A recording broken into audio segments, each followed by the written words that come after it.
So that's really a quick good. catch-up on all the things you may have missed if you didn't pay attention since the finals of last year. The big storyline of this season will be dynamic duos. Very few big threes, if any.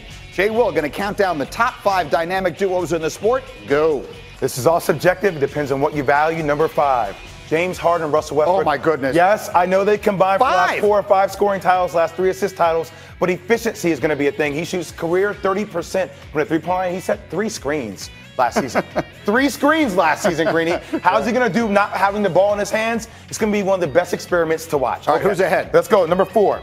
Just out of sheer respect, I know Clay isn't coming back until February, March potentially, but how do you not have 2 of the most prolific three-point shooters we've ever seen in the history of the NBA on this list? You have to. Stephen Curry, Klay Thompson. Steph is going to have an MVP caliber year. I still don't think the Warriors are making the playoffs. I don't think Klay is going to find his groove when he comes back right away, but next year, this team could win the whole thing. Okay, I'm with you. Okay, Who's 3? Number 3, put some respect on their name. Ooh. Dame and CJ, the most underrated backcourt there is in the league. Let's remember, he not only wins rap battles, but he also dominated Russell Westbrook last year in the playoffs. Do we forget about that? That game-winning shot he made? And CJ is one of the most efficient players we have in the game. They mesh better together, and they're more efficient than James Harden and Russell Westbrook. Okay. All right, here we go with number 2, LeBron and AD. LeBron and AD, I have them at number 2. Now, you can flip-flop number 1 and number 2. I know PER, there's only one person they rank behind, and as Michael Jordan. I think this is the most comparable duo because of their screen and roll. They may be the best ever we've seen in pick and rolls. I've said that. The best ever. Yeah. Better than Stockton I'm Malone. just waiting for you to finish. I have a lot of thoughts. I know. Go ahead. And last, I go with Kawhi and I go with Paul George. Paul George is the best player Kawhi Leonard has ever played with. I know he played with Tim Duncan in 2014, but that's not vintage Tim Duncan. That's an older Tim Duncan. And think about Kawhi. Kawhi has been a three-peat stopper. He did it with the Heat. He also did it against the Warriors. And now he's partnering up with Paul George. And they do it on both ends of the court, Green. So there will be a lot of controversy in this list, in my opinion. The first, I totally agree with putting Steph and Klay in there out of respect. Yes. But to put the guys in Portland ahead of 2 guys who've been MVPs, I think They both need the ball, though, Greeny. They both dominate the ball. Maybe they don't fit together as well. I'm just telling you what I think the reaction is going to be. And then you could make an argument, if they're both healthy, that Anthony Davis and LeBron James is the greatest dynamic duo in the history of the sport. Can I ask you a question?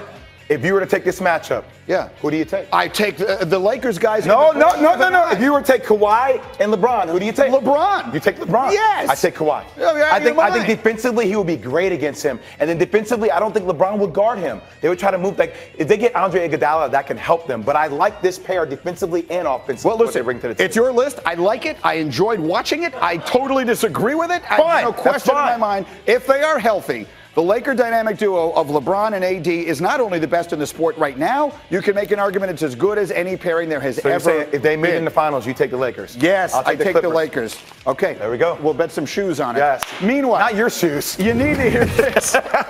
You need to hear this. So Michael Jordan is on the Today Show, right? And they ask him who he would want to team up with in a pickup game. He took Scottie Pippen, Hakeem, Magic, and Worthy. Then he was asked if Steph Curry should be offended, and here's what MJ said. I hope not. He's still a great player. Not a Hall of Famer yet, though. He's not. Cheers. Cheers, my friend. That's Craig Melvin, who is a great guy and knows a lot about basketball, which I think is why he's laughing at the notion that Steph Curry is not a Hall of Famer, which obviously he's going to be a Hall of Famer. But here's what I like about it. I like the crusty. I like how Michael Jordan has become that guy. He doesn't like the way the game is played. He doesn't like the newfangled superstars, and he will not give them that respect. Can I just say this? And I love Michael Jordan. Yeah. I get the whole thing about he had 5 other Hall of Famers. I just don't really, value Michael Jordan's opinion on the evaluation of talent. That is unfortunately the reaction of most people probably in Charlotte this morning who are watching as he's been the owner of that team for quite some time. Terry Rozier, I'm some with draft picks. I'm just saying. But do you not like? Oh, I love it. I love it for trash it because I feel like we need a little bit more of that in our game today. Like players, everybody's friends to a certain degree. I know we get competitive, but this is who MJ is. He's also one of the most ultimate trash talkers of his time. Him and GP. I mean, I played against both these guys. That's all they did, chirping your ear the whole game. I feel like Michael Jordan's standard for the Hall of Fame is basically, if you weren't as good as me, you don't belong in the Hall of Fame. Nobody is. Which nobody is. I respect that. That's what I mean. Respect that. Steph Curry obviously walks into the Hall of Fame if he never plays another second of basketball. Yeah, can we just say that Michael Jordan feels like he's kind of like stuck in the 90s, though. He got the hoop earrings, the 90 cuts on the suits. I mean, I kind of feel like he values that, but Steph has changed the game. I get it, but I will not have any Michael Jordan slander on the program here under any circumstances. Fine. Enjoy the start of the season. Jay will be with us for a ton of it. Meanwhile, back to football. Elle. Yeah, so obviously Nelson Aguilar has been getting a lot of flack, right, for his seemingly lack of effort here to catch a deep ball from Carson Wentz in Sunday night's disaster to the Cowboys. And when he was asked about what exactly happened, here's what Aguilar had to say. Quote, I tried to get open. I was hauling tail, make a move on the safety, use the space that I had to run across the field, and I was running. And by the time I was trying to track it, the ball was already out of position. I wish I was able to get there, but I don't know what happened. I don't know if he was rushed or whatever, but we had enough field and I was trying to get there. That beep, beep, beep is the sound of the bus going up over Carson Wentz. I mean, your thoughts on those comments? The ball was a 60-yard throw. The ball was, sorry I missed that 60-yard throw by 6 inches. Totally on me, Nelson. Like, how about you, like, if you're going to go run the route and I place, this ball leaves Carson Wentz's hands at the 10-yard line. It lands at the opposite 30-yard line. Past the 30, it's a 62-yard throw. And you mean to tell me that I missed because it was 6 inches away from your hands?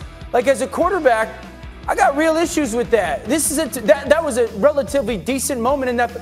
You extend your hands and then you kind of pull them away like you're about to get hit by a safety. I'm not questioning his effort on the route.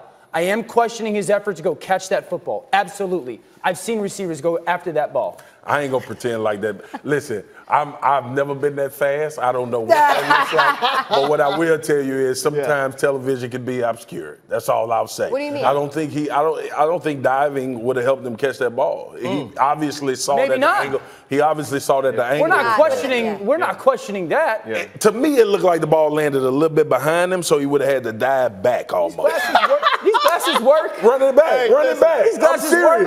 I'm serious. Desmond, what do you think? I think it's all about respect and effort. You hit the effort part. The more respect you have for your coach and your quarterback, the greater the effort is going to be on difficult plays. When I played football, my job was to make the quarterback look good. And you make them look good by making the difficult catches. When I was in Michigan, we had a 4th and 1 or 4th and inches against Notre Dame. Here we are. Elvis throws the ball to the back of the end zone. I can't get to that, right?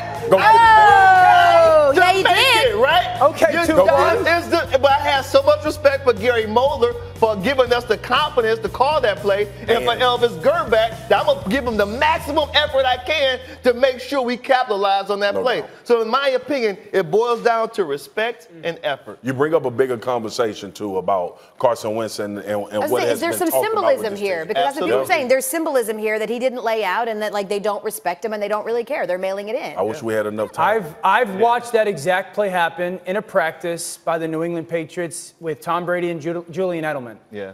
Edelman laid out one time and didn't another time. The words that came out of Brady's mouth when he didn't told the whole story. They're words that Dan Orlovsky would never say, I can Correct. tell you that. Okay, get the fudge out of here. Wednesday on Get Up, after the addition of Mohamed Sanu, can we hand the Patriots the Lombardi Trophy right now? Plus, opening night in the NBA. We're going to assess the debut of the new-look Lakers as they face Kawhi and the Clippers. Best duo in the league. There he goes. And will star pitchers rule Game 1 of the World Series? Because the World Series starts tonight, right? Highlights and reactions. Let's go, Bregman. Okay.